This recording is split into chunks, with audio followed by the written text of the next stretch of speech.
Welcome, everyone. I'm Greg Gumbel here with my partner, Clark Kellogg. Just ahead on the special NCAA tournament edition of College Hoops Tonight, brought to you by State Farm, the #1 auto insurer. We'll recap the greatest games from the first week of March Madness, as well as give you a preview of some of the huge matchups coming up in the Sweet 16. But we begin with the player who dominated the first week of the tournament. Edmondson had as good a week as we have seen from a small forward all season. He was nearly unstoppable in all facets of the game. As usual, the first weekend of March Madness had what are sure to be some of the most dramatic contests of the entire tournament. Our first game was an outstanding matchup from the first round. Iowa State toppled Winthrop. A lot of times, the first round of March Madness gives us the best games of the entire tournament. And this was one of those games. Just a classic tournament battle from start to finish. Iowa State really muscled up down low and was able to convert a lot of easy chances close to the basket. Whether it was the big men or the guards, they made the most of their opportunities. They were able to dominate the inside game with their physicality, and it really made things hard for the other team. Next up was another exceptional tournament contest. North Carolina toppled San Diego. Well, Greg, this game wasn't decided until that final buzzer sounded. A couple of different bounces one way or the other, and this could have been a totally different outcome.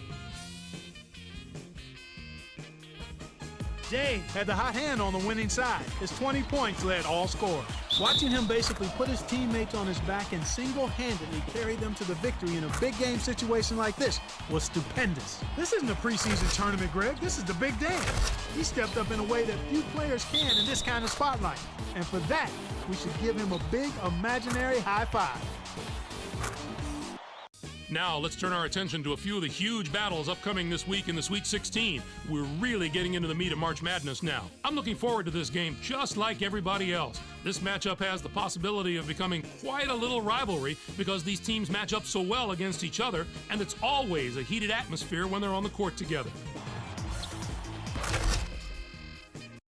And how about another huge matchup from the third round? This will be a fantastic battle. This is shaping up to be a prototypical style versus style matchup. Great scorers on one side of the court, great defenders on the other. This is going to be a real showdown.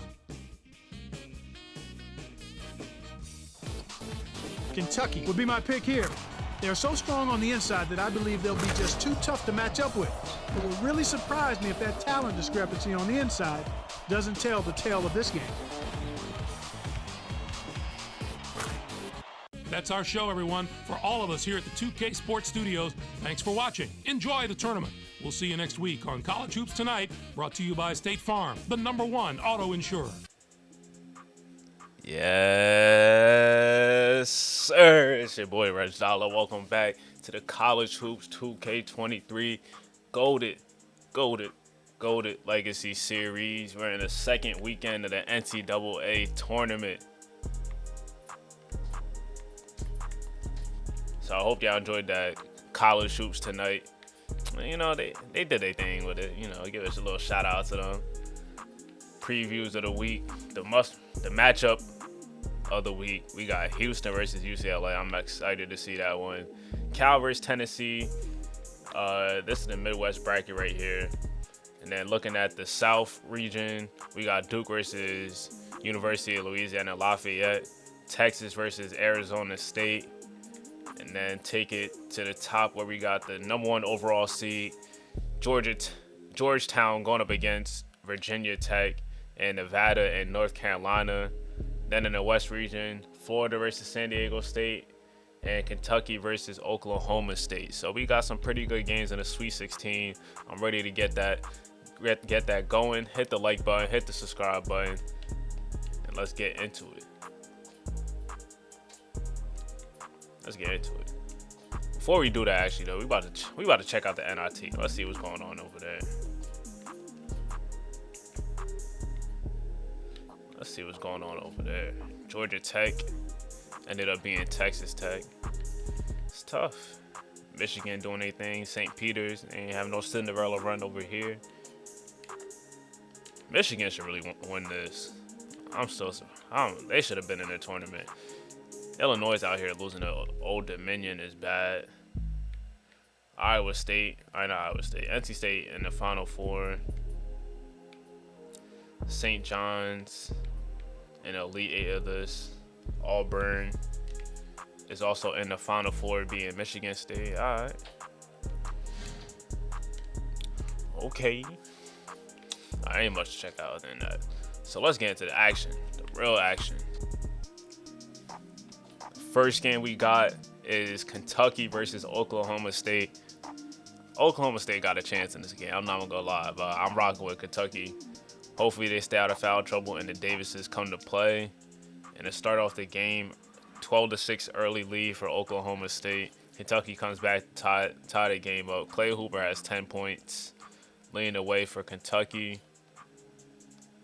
And it might be his night. It's looking like it's going to be his night. Kentucky is up by 14 on the run. Clay Hooper has 18 out of the 37 points, nearly outscoring Oklahoma State by himself. Oh, yeah, it's over.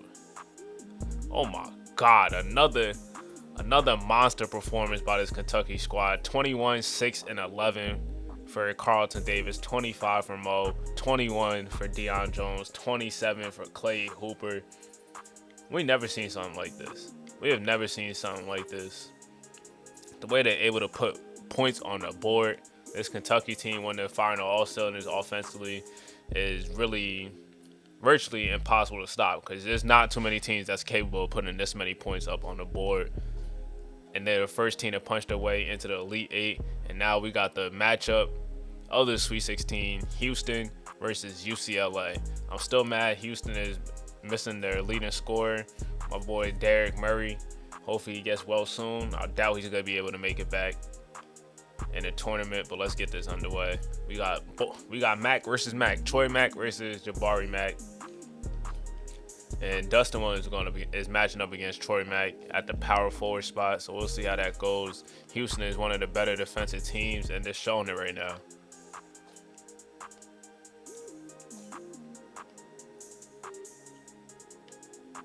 We in the second half of action, and Houston been in control basically this whole time. Let me take a look at the stats on the other side. Troy Mack leading the way with 19 and 8. He's been hooping in the tournament. Jabari got 17 and 8.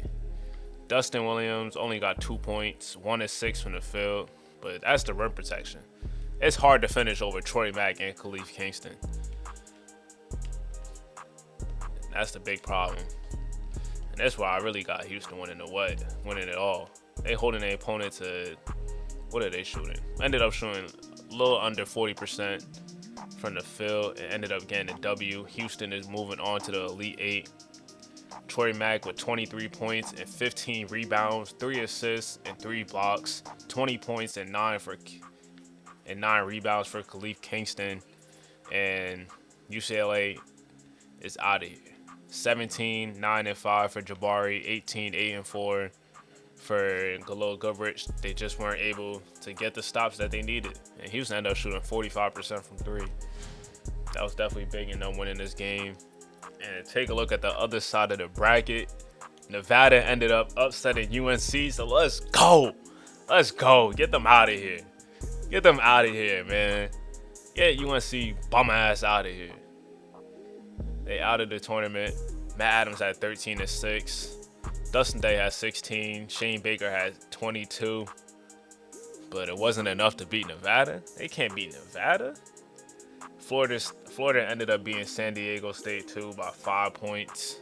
So they're moving on to play Kentucky. And this is a rematch from the SEC tournament, right? The championship game. Yep. Florida ended up upsetting Kentucky in the SEC championship game. Ended up winning by 11 points. So that might be in the back of the Kentucky's mind, looking to get revenge in that game. That's going to be a good one in the Elite Eight. Winner goes to the Final Four. And then we still got the Georgetown game to come up. The Duke.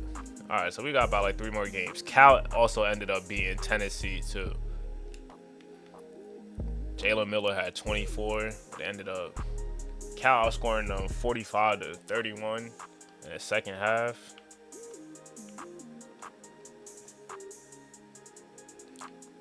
All right, Texas versus Arizona State. I'm kind of scared, low-key, for Texas. I'm scared. I don't know if there's really any makeup for them. When does Texas ever go far in a tournament? It might be the year. I can't remember the time they ever made it to Elite Eight. But it might be the time. The time might be now with Jeremy Goodson. Yeah, it's looking like it. It's looking like it. He got 23, 11 minutes left in the game. They up by double digits. Oh yeah, it's over. He got 30. What did he finish with? They had someone else with 28 too. He had finished off with 32 points. And they're going to the Elite Eight, awaiting either Duke or UL Lafayette. Now we got the Georgetown versus Virginia Tech game, and let's get that one going.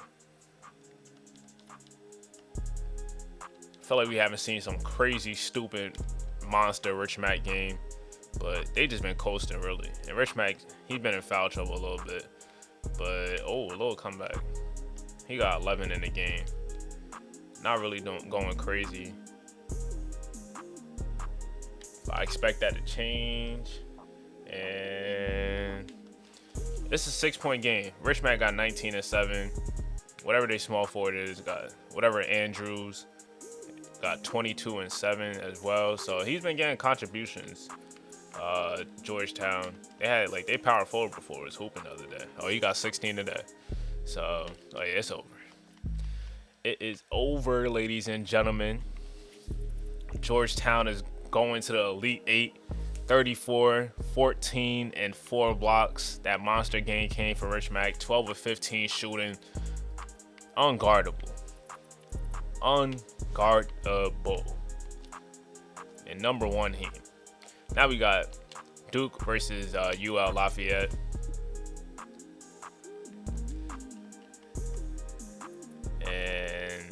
Duke has a tendency of starting off the game a little slow and, having the teams hang in there with them.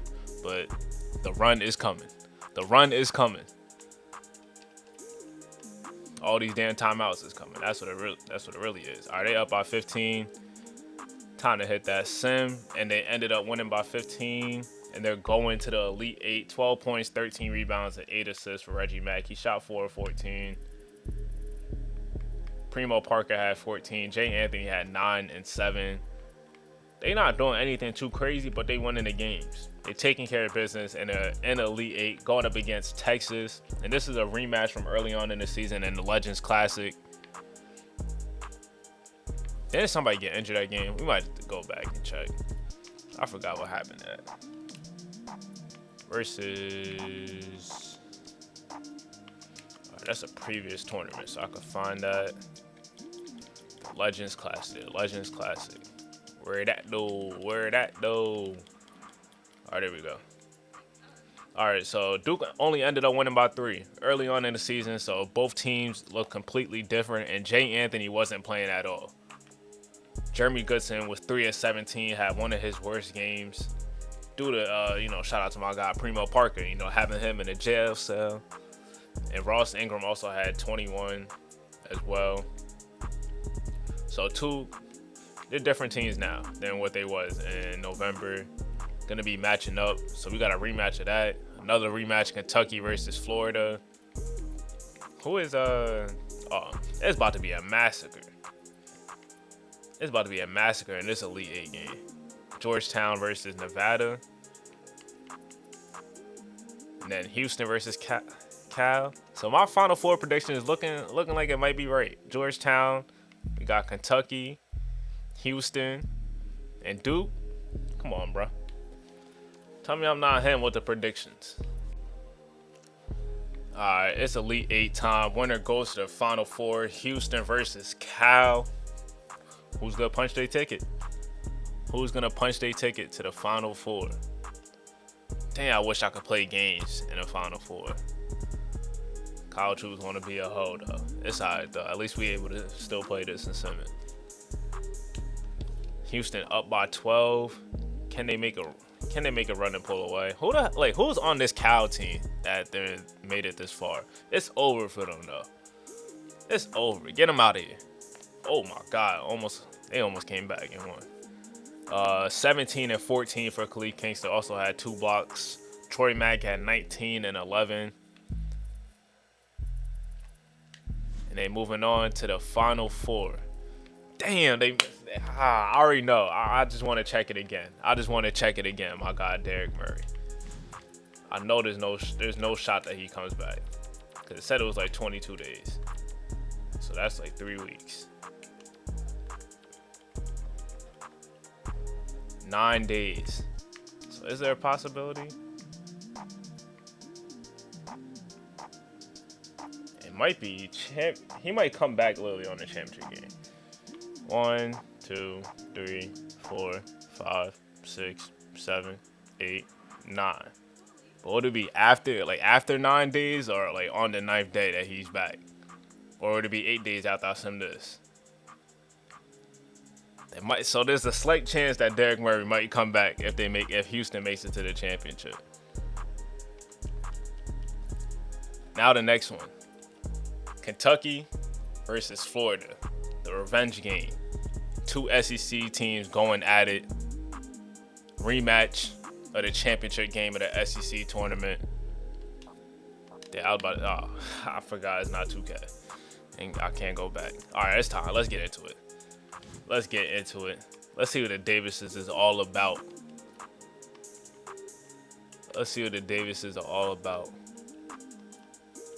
This Kentucky team got a lot of hype going into the season. Preseason #1. They're 1 game away from making it to the Final Four. And the Davises showed up this game. Mo got 18. Carlton got 15. And it's a 4-point game. Make that. Oh.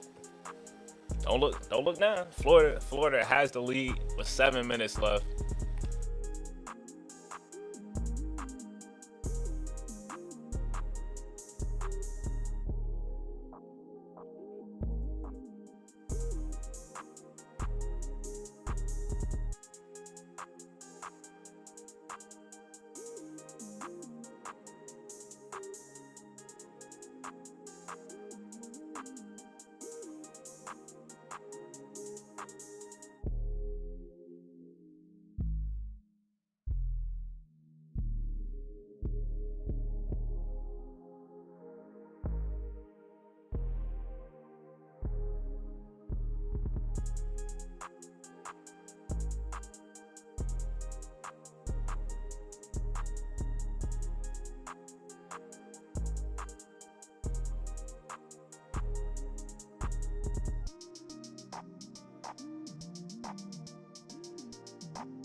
Like the walk-ons or something in the game in crunch time in the Elite 8. Like, what are we doing?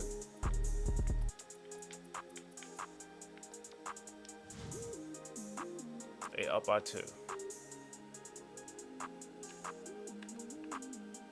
It's a 2. All right, they have to win this game, right? I gotta bring back the starting 5 just to secure this W.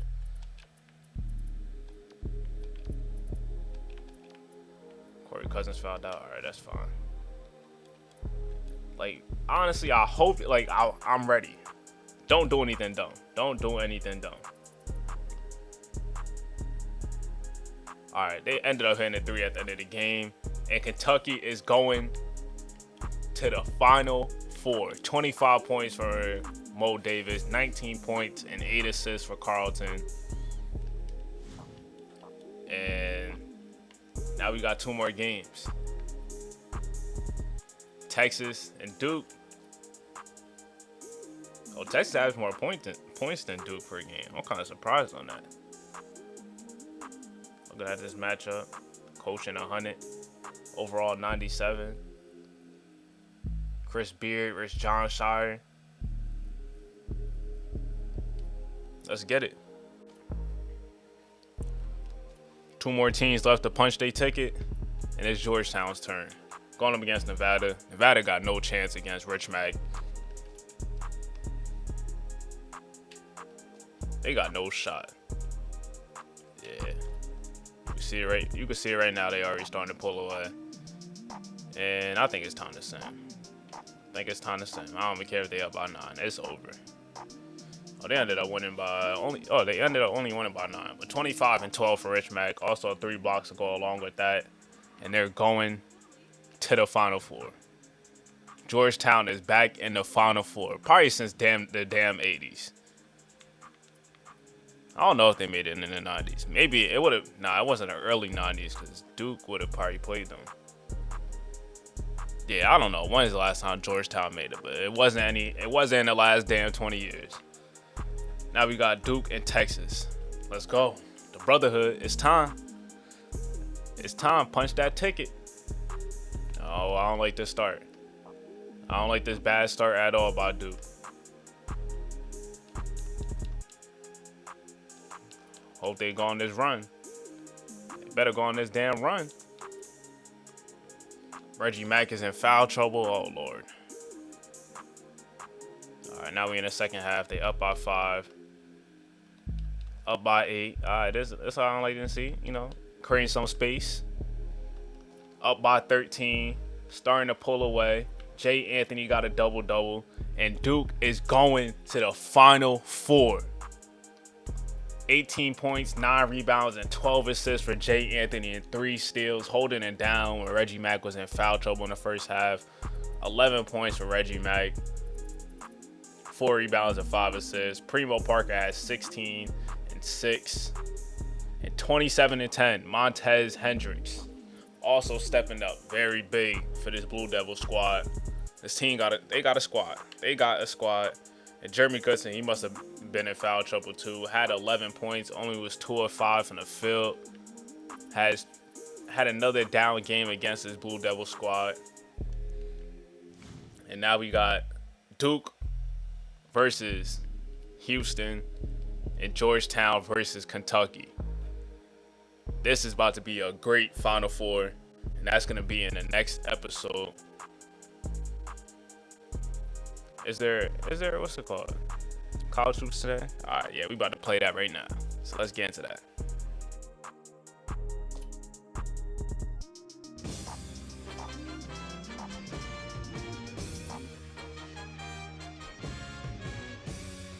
Welcome to the 2K Sports Studios. I'm RegDolla, along with my partner Clark Kellogg.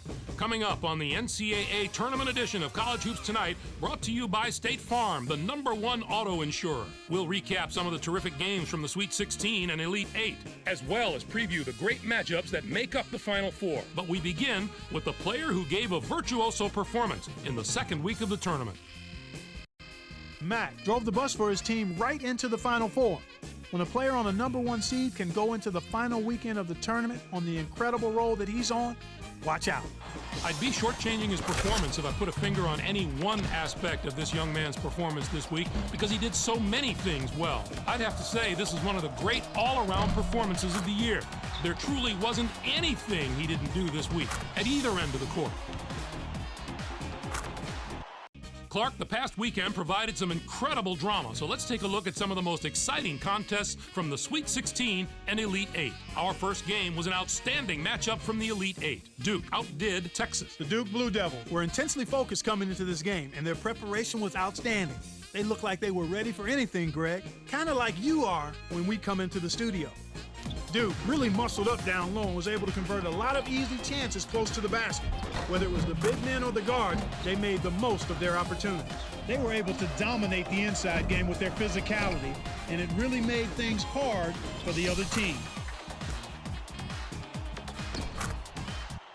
Next up was another exceptional tournament contest. Kentucky dismantled Florida. This game needed the full clock to decide who was going to come out as the winner. The action was so back and forth that the crowd never had a chance to relax the entire game. Davis was a man possessed. His 25 points led the team. They needed an effort like that to get this win. He saw all sorts of defensive looks, but no matter what they threw at him, he handled it and handled it well. This isn't a preseason tournament, Greg. This is the big dance. He stepped up in a way that few players can in this kind of spotlight. And for that, we should give him a big imaginary high five. Let's look ahead to what we've been waiting for all season, the Final Four. With the 4 teams we have, this should be as good a final weekend as we've seen in quite some time. This should be a terrific matchup. Both these teams are fighting to improve their position among the nation's elite teams, and they're going to have to go through each other to do it.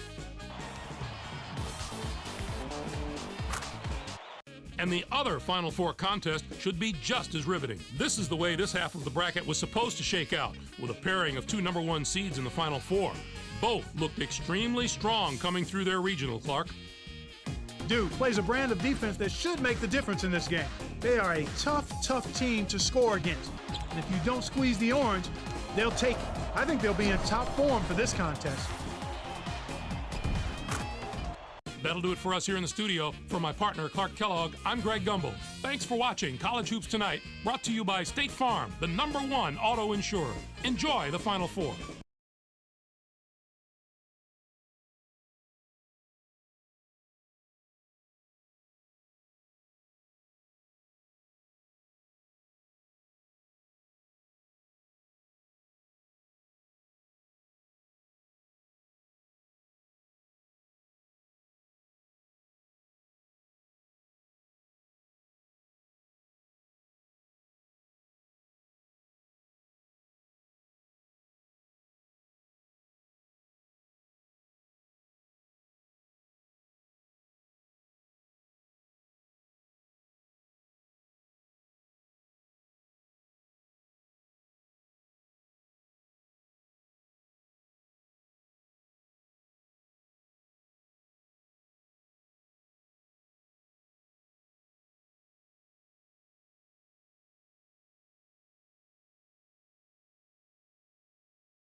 Man, we are in store for a special Final Four.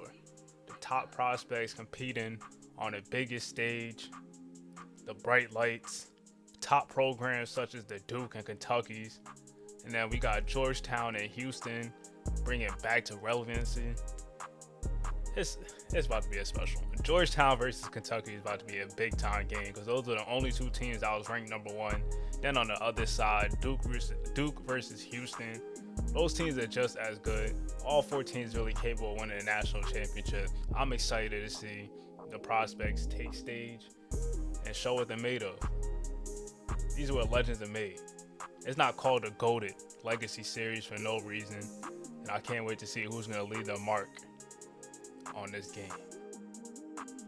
With that being said, though, before we head out, let's take a look at the NIT. And I see Michigan winning it all, beating Auburn. They beat NC State in the Final Four of the NIT. And respectfully so, I still think that Michigan got robbed out of being in the tournament. And I'm not gonna lie, there was definitely some talent to watch in the NIT this year. You got Moses Johnson, Shea Holloway, Justice Augustine. Actually, yes, Justice Augustine, Jelani Austin, the three-headed monsters at Michigan. If they're fully healthy the whole season, no doubt in my mind they'll definitely be a tournament team. And they basically showed it by winning it all. But we get into the end of this episode. If you haven't already, hit the like button, hit the subscribe button, and go and check out some of my other videos. It's your boy RegDolla. Stay safe, be goated, and I'll see y'all in the next one. I'm telling you, you're not gonna want to miss it. I'm out of here.